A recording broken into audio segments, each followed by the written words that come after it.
Hello everyone, my name is Rashi Sharma. Today we are going to cover class 9th SST Civics chapter 4 Working of Institution. So when we are starting this chapter, it's very important to make yourself understand first कि आपके जितने भी chapters civics में आपने अभी तक cover किए हैं आपकी क्लास 9th की एसएसटी की बुक में, सारे ही चैप्टर बेटा आपकी बेसिक अंडरस्टैंडिंग के लिए बहुत इंपॉर्टेंट है. क्लियर? अगर आप इससे पहले वाला चैप्टर एक बार ही समझेंगे तो इससे पहले वाला चैप्टर हमने इलेक्शंस के बारे में कवर किया था, राइट? और सबसे पहला चैप्टर अगर आप समझोगे तो आपने बहुत बेसिक चीज के साथ में स्टार्ट किया था, वो थी आपकी डेमोक्रेसी. क्लियर है? बात समझ में आ गई है? Now we are going to study the last chapter of your class 9, that is the working of the institution. So when I'm talking about the working of the institution, so working of the institution का एक छोटा सा मतलब अगर मैं आपको बताऊं तो क्या होता है. institution का मतलब आप ये ले लीजिए कि मैं आपको कुछ की इंस्टीट्यूशंस बताती हूँ, जैसे कि हमारे पास में हो गए legislative, executive and the judiciary, right? So working of institution का मतलब यहाँ पर क्या हो गया है और हम क्या पढ़ने वाले हैं इस पूरे चैप्टर में. सबसे पहले हम ये पढ़ने वाले हैं हाउ दीज थ्री की institutions are related to each other.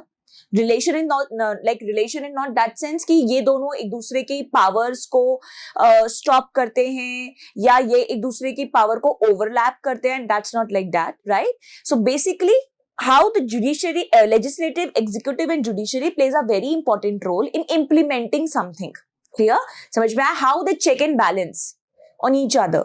So this is how we are going to start the chapter. So working of institutions मतलब ये तीन जो key institutions हैं, that is the legislative, executive and the judiciary. How these three key institution work together, implement करते हैं ये सारी की सारी चीजों को, and how they bring out the things, right? So basically इस पूरे चैप्टर में हम यही चीजें कवर करने वाले हैं, ठीक है? अब अगर मैं आपको फर्स्ट स्लाइड आपकी दिख रही है तो मैं आपको फर्स्ट चीज बता देती हूं. मैंने अभी तक आपको क्या बोला कि कुछ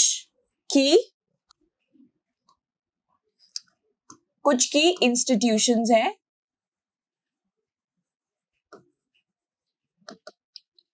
जैसे कि बच्चा legislature, will just do one thing, हम एक नया पेज लेते हैं लाइक दिस और तब हम करते हैं. देखो की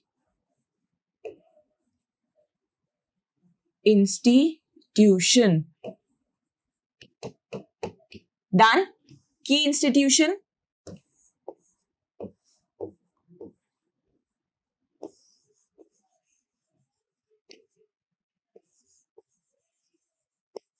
लेजिस्लेटिव,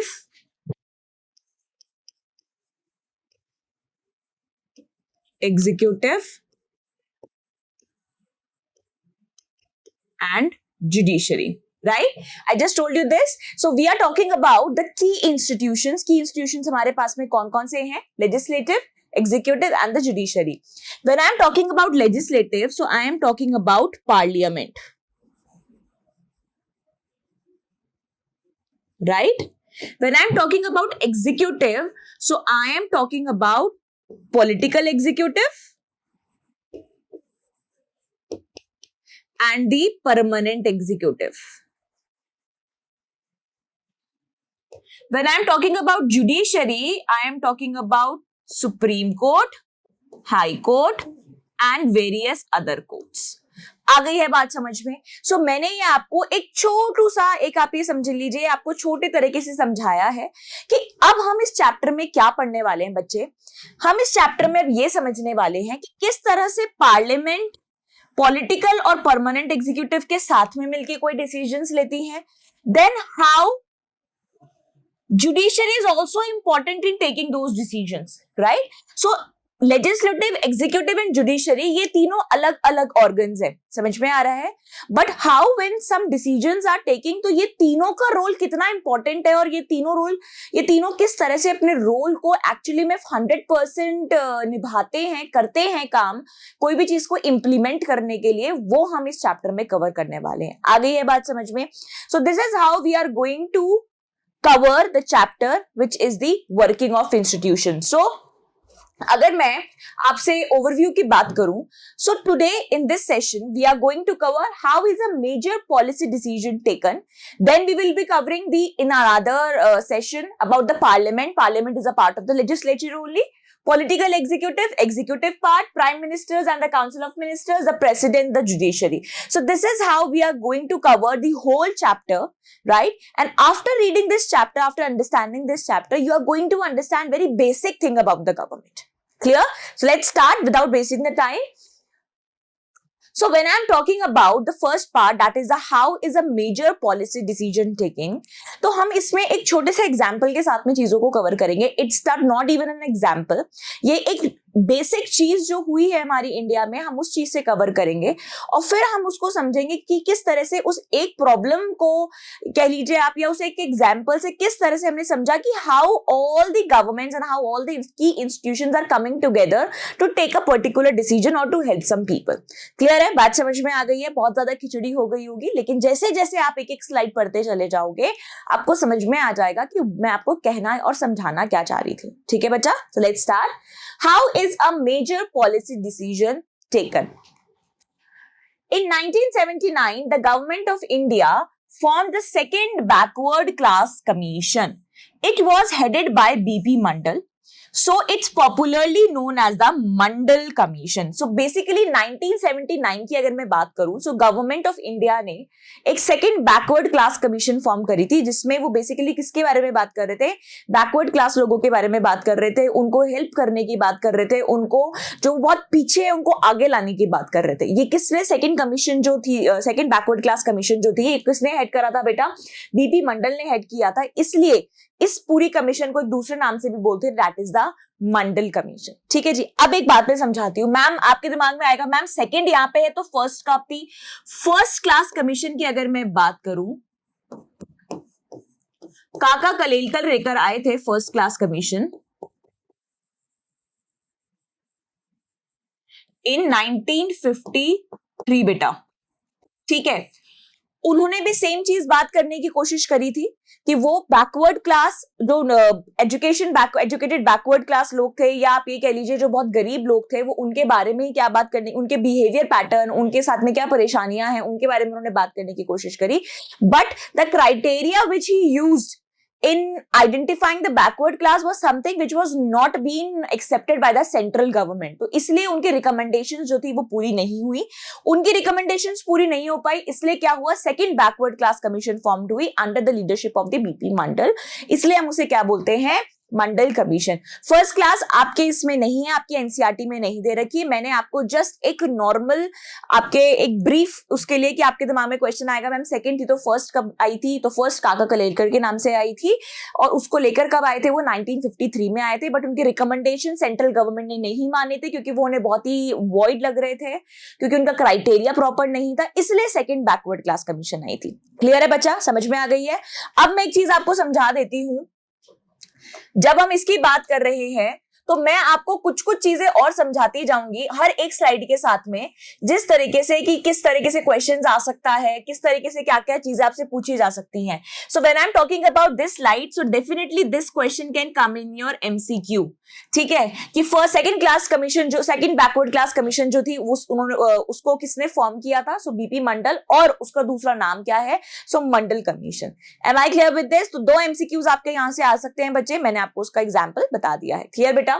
चले आगे. Commission mandate. कमीशन ने क्या मैंडेट किया? Identify the backward classes in India, recommended steps for their progress.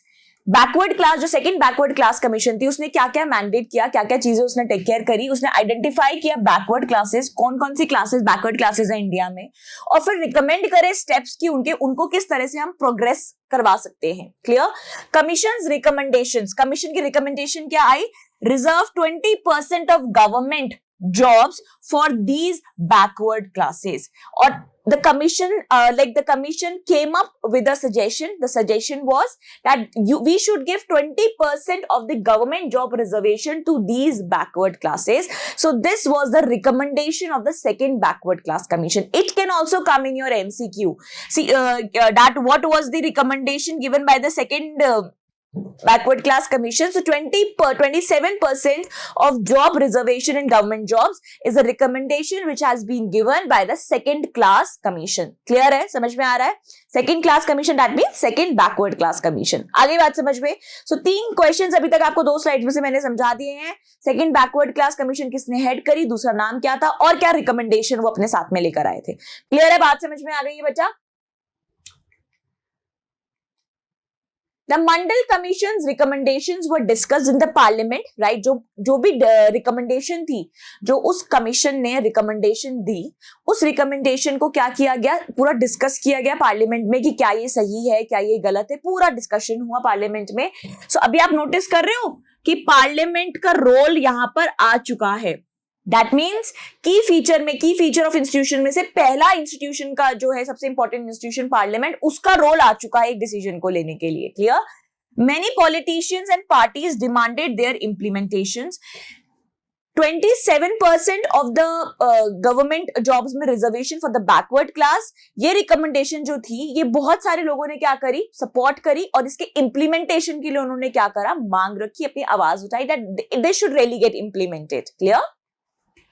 In the 1989 Lok Sabha election, the Janata Dal party promised to implement the Mandal Commission report if elected.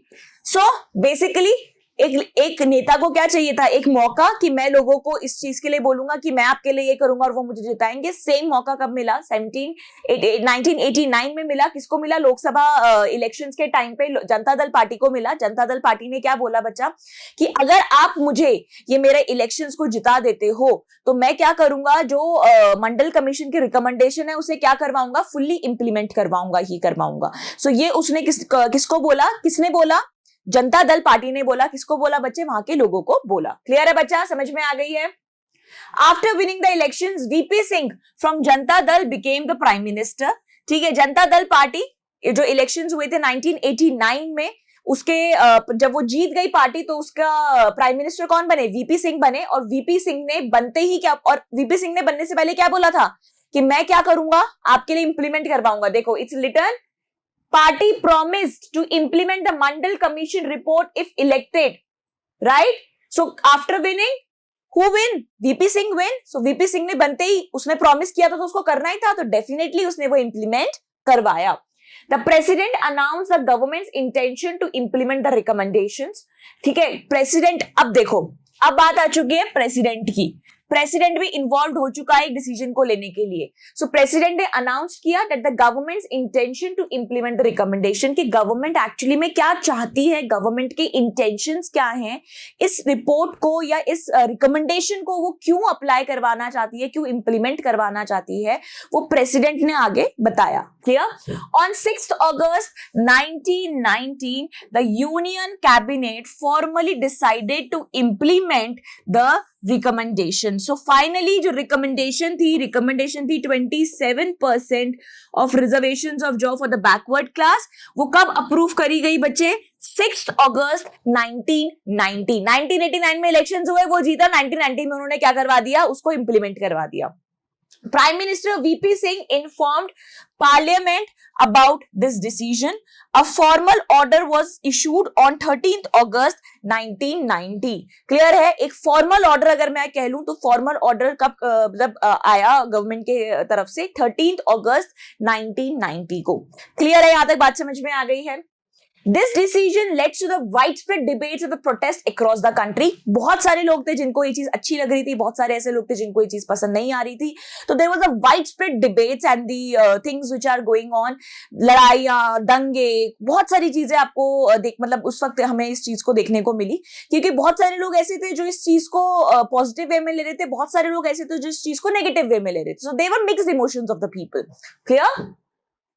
Some supported it, believe it would provide fair opportunities to the underrepresented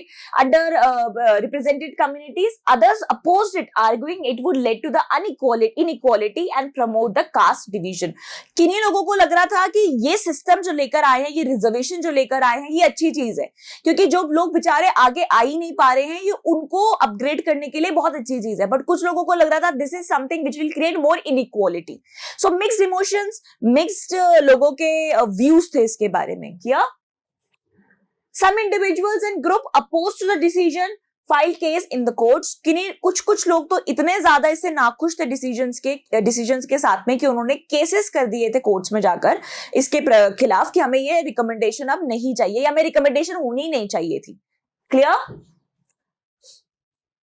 The Supreme Court heard these cases collectively known as the Indra Sahni and other versus Union of Indian case. Popularly, basically जितने भी सारे cases थे, बहुत सारे लोगों ने cases किए थे ना बच्चे इनके ऊपर कि हमें ये रिकमेंडेशन नहीं चाहिए. तो जिन लोगों को ये रिकमेंडेशंस नहीं चाहिए थी वो कहाँ गए? कोर्ट में गए. कोर्ट में एक पूरा बंडल बना लिया इन सबके केसेस का और उस केस को क्या नाम दिया गया था? Indira Sahni and others versus the union of India case. Clear? In 1992, the Supreme Court upheld the validity of the government's order but suggested some modifications. So basically, जब पूरी इसकी हियरिंग हुई सुप्रीम कोर्ट ने, फिर सुप्रीम कोर्ट क्या अपने एक result के साथ में आए कि सुप्रीम कोर्ट ने बोला ये ऑर्डर तो सही है बट इसमें कुछ क्या होने चाहिए? मॉडिफिकेशंस होने चाहिए. क्लियर? बात समझ में आ गई है? सो सम मॉडिफिकेशंस आर रिक्वायर्ड. अब आपने एक चीज देखी कि किस तरह से सुप्रीम कोर्ट भी इन्वॉल्व हो गया है इस डिसीजन को लेने के लिए. पहले पार्लियामेंट इन्वॉल्व हुई थी, उसके बाद में कौन इन्वॉल्व हुए? सुप्रीम कोर्ट इन्वॉल्व हुआ. समझ में आ रहा है? तो किस तरह से अब क्या हो रहे हैं? लोग इन्वॉल्व हो रहे हैं एक डिसीजन को लेने के लिए, इंप्लीमेंट करवाने के लिए. क्लियर बच्चा? The Department of the Personnel and the Training DOPT issued another order modifying the original order. So basically DOPT ने एक another order मतलब उन्होंने इशू किया. जो पहले वाला ऑर्डर था उसको थोड़ा सा क्या किया? मॉडिफाई किया. This ended the dispute and the policy has been followed since then. और इसके बाद में क्या हो गया? डिस्प्यूट जो था वो एंड हो गया और पॉलिसी आज तक भी हम लोग फॉलो कर रहे हैं. Am I clear with this? अच्छे से समझ में आ गया है? मैं एक क्विकली आपको एक बार रिवाइज करवा देती हूँ. सेकेंड बैकवर्ड क्लास कमीशन आई. मैं बैकवर्ड कमीशन लिख रही हूं. ठीक है जी. Second backward class commission BP Mandal के साथ आई, इसलिए इसे मंडल कमीशन भी कहते हैं. ये क्या लेकर आई बेटा? 27% रिजर्वेशन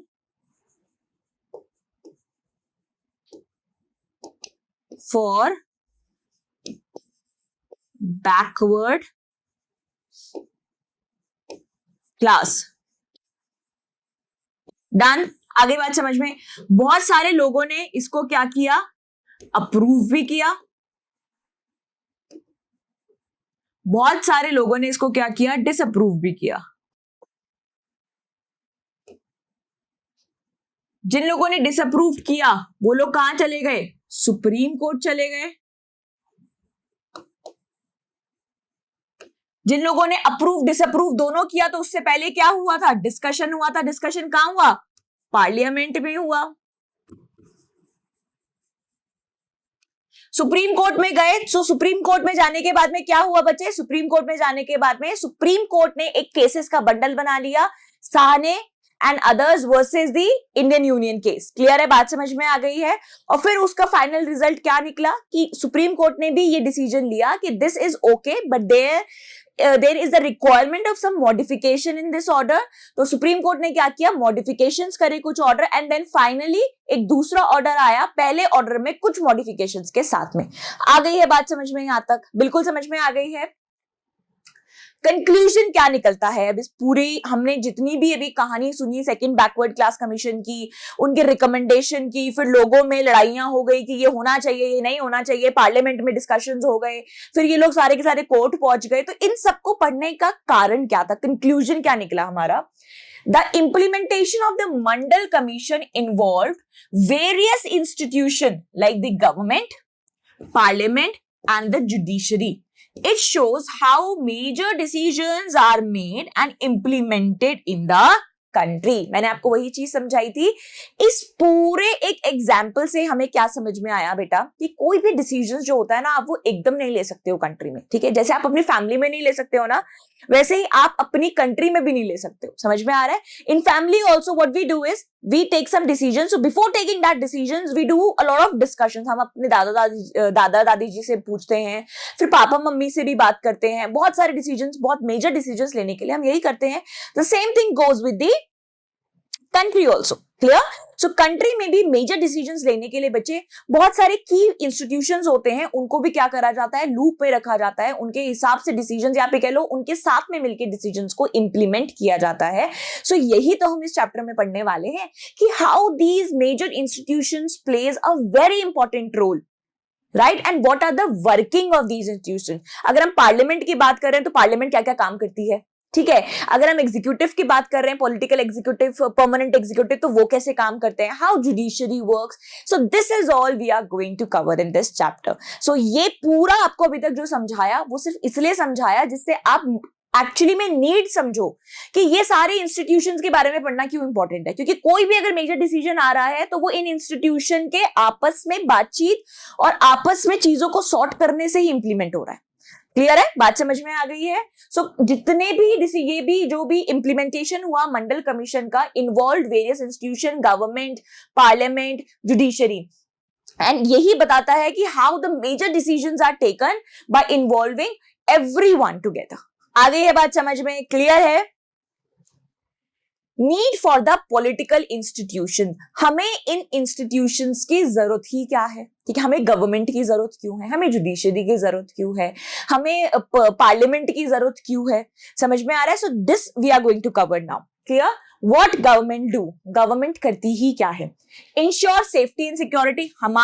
हमारे लिए क्या करती है, सेफ्टी और सिक्योरिटी का इंश्योरमेंट करती है। आज हम आराम से बैठे हैं, ठीक है, हम पे कोई अटैक नहीं कर रहा है, नोबडी इज अटैकिंग, हम बहुत सेफ हैं, सिक्योर हैं, just because of government.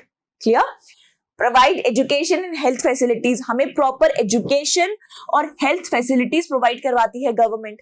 Clear है? Collect taxes and use them for the various programmes, हमसे कलेक्ट करती है टैक्सेस और फिर उन पैसों को अलग अलग तरीके से क्या करती है, हमारे लिए यूज करती है गवर्नमेंट। ठीक है जी। Create and implement the welfare schemes, बहुत सारी वेलफेयर स्कीम्स को क्या बनाती हैं, वो हमारे वेलफेयर के लिए। आगे बात समझ में?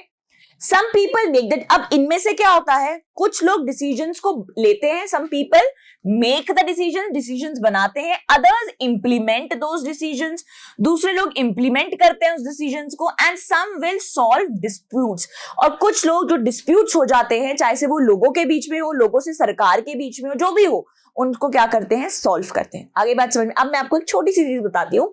सम people make the decision, that means legislature, or you can say legislative. Others implement those decisions, that means executive, execute कराते हैं, and some will solve the disputes, that means judiciary. आ गई है बात समझ में? So organs of the government are the legislature, ये क्या करती है, decisions लेती है, laws बनाती है। Then the executive, ये वो देखती है कि जो लॉज बने हैं क्या वो प्रॉपर्ली एग्जीक्यूट हो रहे हैं, क्या वो प्रॉपर्ली इंप्लीमेंट हो रहे हैं। Then the third is the judiciary, कोई भी डिस्प्यूट्स हो जाए, चाहे से लोगों के बीच में, लोगों की गवर्नमेंट के बीच में, उन सब डिस्प्यूट्स को कौन सॉल्व करता है बेटा, जुडिशरी सॉल्व करता है। आ गई है बात समझ में बहुत क्लियरली हमें? To do all these tasks, we have some arrangements which are known as institutions. इन सब टास्क को करने के लिए हमारे पास में कुछ चीजें हैं, या आप कह लीजिए कुछ अरेंजमेंट्स है, कुछ बॉडीज हैं, कुछ ऑर्गन्स हैं, उन्हें हम क्या बोलते हैं बेटा, इंस्टीट्यूशंस। जैसे कि judiciary, executive and the legislative. उल्टा करेंगे तो legislative, executive and the judiciary. Am I clear with this? समझ में आ गया है? The constitution of any country lays down the basic rules on the powers and the functions of each institutions. But let me just make you clear one thing. Constitution में basic rules लिखे हुए हैं, जैसे कोई game होता है ना बेटा, तो गेम के रूल्स लिखे हुए होते हैं, वैसे ही कॉन्स्टिट्यूशन में रूल्स लिखे हुए हैं, दैट देयर आर प्रॉपर ठीक है, एक क्राइटेरिया कह लो आप, या एक प्रॉपर आप रूल्स कह लो कि इसके ये फंक्शंस हैं, इसके ये फंक्शंस हैं, इसके ये फंक्शंस हैं, ये जिनके फंक्शंस, जैसे मेरा काम है किसी पार्टी में कि मैं गेस्ट को अटेंड करूंगी, मेरे ब्रदर का काम है दैट वो गेस्ट को रिटर्न गिफ्ट्स देगा, ठीक है। सो हम अपने अपने काम करेंगे, हम अपने एक दूसरे के काम में दखलंदाजी बिल्कुल भी नहीं करेंगे। क्लियर है, बात समझ में आ गई। वैसे ही कॉन्स्टिट्यूशन में भी क्या करा हुआ है, बहुत बेसिक रूल्स और पावर्स लिखी हुई हैं सबकी, और सबको उस हिसाब से क्या करना होता है, अपनी चीजें करनी होती है। क्लियर है बच्चा, समझ में आ गई है। Example, prime minister and the cabinet minister make the key policy decisions. Prime minister का काम सिर्फ क्या है, की पॉलिसी डिसीजंस को लेना या बनाना, पॉलिसी बनाना हमारे लिए। क्लियर है, उस प्राइम मिनिस्टर जाके सुप्रीम कोर्ट की सीट पे बैठ के कोई डिसीजंस नहीं ले सकते, because that is not his work. Clear है। Civil servants implement ministers decision. जो मिनिस्टर्स ने डिसीजन लिए हैं वो प्रॉपर्ली इंप्लीमेंट हो रहे हैं नहीं हो रहे हैं, वो किसका काम है, सिविल सर्वेंट्स का काम है, because civil servants executive part में कवर होते हैं, परमानेंट एग्जीक्यूटिव्स में। क्लियर है, बात समझ में आ गई है। Supreme court solve the disputes between the citizens and the government. Supreme court का काम क्या है, सिटीजंस और गवर्नमेंट के बीच में जो डिस्प्यूट्स हो गए हैं उनको प्रॉपर्ली क्या करना, सॉल्व करना। आ गई ये बात समझ में, क्लियर है बिल्कुल। सो ये सब कुछ बेसिक फंक्शंस हैं या बेसिक पावर्स हैं जो सबके पास सबकी है, कोई किसी की पावर में दखलंदाजी नहीं करता है। क्लियर है बच्चा। Challenges of the institutions. Now we are going to talk about the challenges of these institutions. हर किसी में प्रॉब्लम्स तो लोग फेस करते ही हैं। सो इन इंस्टीट्यूशंस में क्या प्रॉब्लम्स आती हैं, limit power of the leaders, delay and the frustrating. अब मैं इसको अच्छे से एक बार आपको समझाती हूं। Institutions have rules and regulations that leaders must follow. These rules, just a minute, yes. So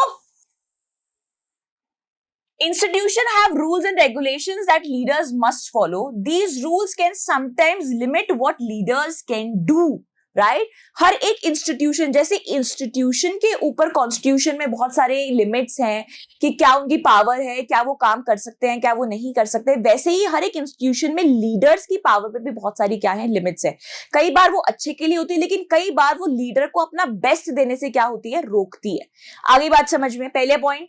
दूसरा, institution involves meetings, committees and routines which can cause delays and complications. कोई भी एक डिसीजन को लेने के लिए कई बार क्या होता है बेटा, we need some quick decisions, right? But इतनी सारी मीटिंग्स होती हैं, इतने सारे लोग इन्वॉल्व होते हैं कि डिसीजंस को लेने में बहुत ही समय लग जाता है।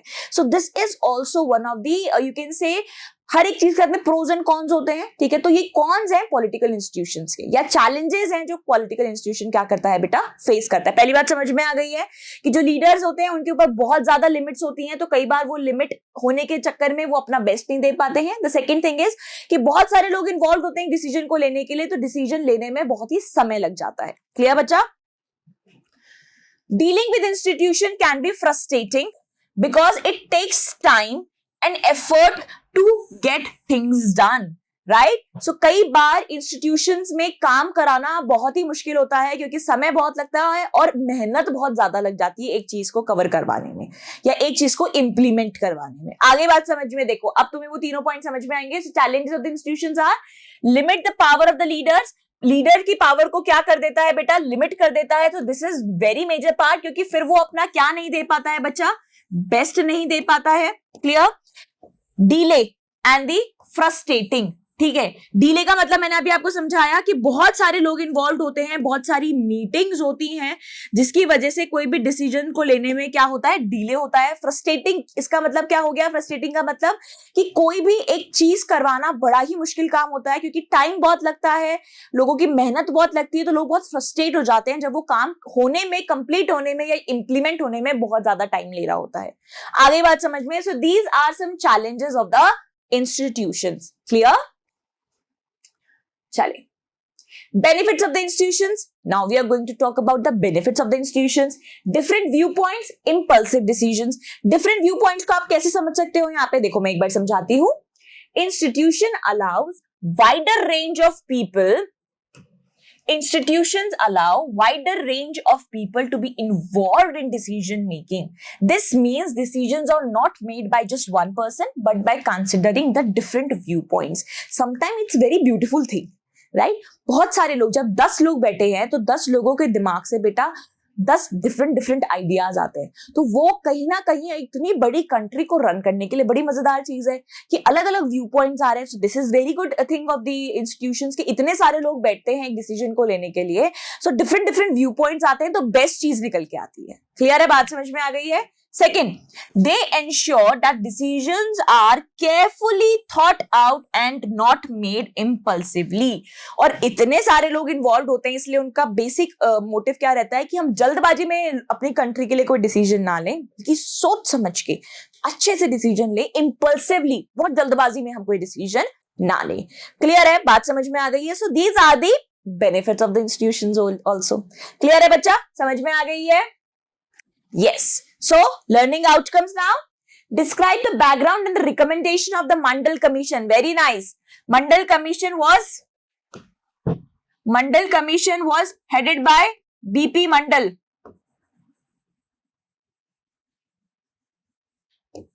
चलो पॉइंटर्स में करते हैं। So, Mandal Commission was headed by BP Mandal. BP Mandal का नाम से ही एक और नाम है इस कमीशन का, that is the Mandal commission. ठीक है, उनके रिकमेंडेशन क्या थी, या वो किसके लिए लेकर आए थे? सबसे पहले वो लेकर आए थे बैकवर्ड क्लास लोगों को आगे लाने के लिए, बिकॉज वो बहुत ज्यादा क्या थे, पीछे थे। फोर्थ चीज, क्या रिकमेंडेशन थी? 27% for the reservation of jobs for these backward class people. Clear है? So these 4 were the recommendations, और you can say not the recommendation, these 4 are the. अगर आपको मंडल कमीशन के बारे में कुछ लिखने के लिए आ गया तो आप ये 4 चीजें बहुत इंपॉर्टेंटली लिख सकते हो, that will definitely define the whole Mandal commission. Clear है? बात समझ में आ गई? तो background and recommendation of the Mandal commission हमने 4 पॉइंट्स में कवर कर लिए। मैं वापस रिवाइज कर देती हूँ। When we are talking about the background and the recommendation of the Mandal commission, तो सबसे पहले मंडल कमीशन कौन लेकर आया था? बीपी मंडल, इसलिए इसका दूसरा नाम क्या है? मंडल कमीशन। तीसरी चीज हमने क्या पढ़ी इसमें कि ये किसके लिए थी? बैकवर्ड क्लास लोगों के लिए थी, जिससे वो थोड़े से आगे आ पाए, उनको भी इक्वल अपॉर्चुनिटीज मिलता है। And the fourth one is that is the recommendation. So recommendation में क्या आया बेटा? 27% of the reservation in jobs for the backward class people. So these 4 are the points which you can directly write in your answer books और answer copies and you will get the full marks for this question. Clear? बात समझ में आ गई है? मैंने जब repeat करे तो आई होप आपने वो पॉइंटर सारे के सारे लिख लिए हों, बिकॉज इन दिस चैप्टर आपके पूरे सिविक्स में मैं अगर कह लूं तो बहुत स्ट्रेट क्वेश्चंस आते हैं। Clear? Analyze the impact of the Mandal Commission's implementations on Indian society. अगर मैं इंडियन सोसाइटी पे, ये मैं बहुत वर्बली समझाती हूँ, if I am talking about the impact of the Mandal Commission on the Indian society, so Indian society पे मंडल commission का इम्पैक्ट क्या रहा बेटा? कुछ लोग पॉजिटिव थे, कुछ लोग नेगेटिव थे। ठीक है, कुछ लोग ये सोच रहे थे कि this is not a good part, और कुछ लोग सोच रहे थे this is a good part, because जिससे क्या होगा कि जो लोग जिनको इक्वल अपॉर्चुनिटीज मिली ही नहीं है वो उन्हें क्या मिलेगी? इक्वल अपॉर्चुनिटीज मिलेगी। और जिन लोगों को लग रहा था this is not a good thing, वो लोग कहां तक पहुंच गए? सुप्रीम कोर्ट तक पहुंच गए। सुप्रीम कोर्ट में गए तो सुप्रीम कोर्ट में बहुत सारे ऐसे केसेस थे, Sawhney versus Indian union cases, बहुत सारे ऐसे केसेस सुप्रीम कोर्ट ने फाइट किए, and then the Supreme Court came up with the thing that this order is good but it needs some modifications.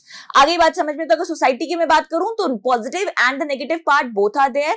Negative वालों को लग रहा था कि इनइक्वालिटी हो जाएगी, अपॉर्चुनिटीज इक्वल नहीं रहेगी, तो लेकिन जो लोग सोच रहे थे एक्चुअली में कि अगर हम इसको पॉजिटिव वे में ले, तो पॉजिटिव वे में का मतलब क्या था कि बैकवर्ड क्लास लोगों को थोड़ी सी अपॉर्चुनिटीज मिलेगी, because they are from the backward class, तो वो बहुत डाउन ट्रोडन है, बहुत ही पीछे हैं, बहुत ही कहते हैं ना, बहुत ही नीचे हैं। समझ में आ रहा है? उनको ऊपर लाना बहुत ही इंपॉर्टेंट है। क्लियर है बच्चा? बात समझ में आ गई है? So I hope we are clear with this. हमने सबसे पहले मंडल कमीशन कवर किया, फिर मंडल कमीशन के थ्रू हमने कवर किया कि how Parliament is also taking part in that, right? How judiciary is also taking part in that. So इस तरीके से सारे के सारे जो की इंस्टीट्यूशंस हैं वो कोई भी एक मेजर डिसीजन को लेने के लिए किस तरह से साथ में आते हैं और फिर इंप्लीमेंट करते हैं, इस तरह से हमने कवर किया। क्लियर है? फिर उसके बाद में हमने देखा 3, अगर हम ऑर्गन्स की बात करें, मेजर की इंस्टीट्यूशंस की बात करें, so executive, legislative, executive and judiciary. Legislative laws बनाता है, एग्जीक्यूटिव ये देखता है कि लॉज प्रॉपर्ली इंप्लीमेंट हो रहे हैं, नहीं हो रहे हैं, एग्जीक्यूट हो रहे हैं कि नहीं हो रहे हैं, और जुडिशरी कोई भी डिस्प्यूट हो जाता है तो उसको सॉल्व करने के लिए काम में आता है। आ गई ये बात समझ में? यहाँ तक I hope this chapter is very clear. इस चैप्टर को जो ये अभी मैंने आपको अभी ये पार्ट समझाया है, इस पार्ट को समझना बड़ा ही इंपॉर्टेंट है। अगर आपने ये पार्ट समझ लिया ना तो चैप्टर 2 मिनट में समझ में आ जाएगा, बट अगर यही पार्ट समझ में नहीं आया तो पूरे चैप्टर में ये सोचते रहोगे हम क्यों पढ़ रहे हैं पार्लियामेंट, हम क्यों पढ़ रहे हैं एग्जीक्यूटिव, हम क्यों पढ़ रहे हैं जुडिशरी। आगे बात समझ में बच्चा?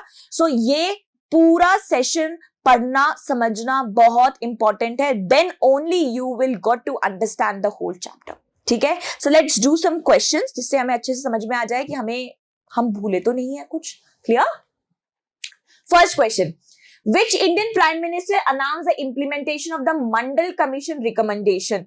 कौन से इंडियन प्राइम मिनिस्टर ने अनाउंस किया था implementation of the Mandal commission recommendation? Rajiv Gandhi, Indira Gandhi, VP Singh या PV Narasimha Rao? So the right answer will be the VP Singh. Clear? बात समझ में आ गई? बिकॉज ही प्रॉमिस्ड, इन्होंने लोगों को प्रॉमिस किया था कि आप मुझे इलेक्शन, लोकसभा के इलेक्शन जिताओ और मैं ये रिकमेंडेशन करवा दूंगा. ठीक है, so he promised and he did it. Clear?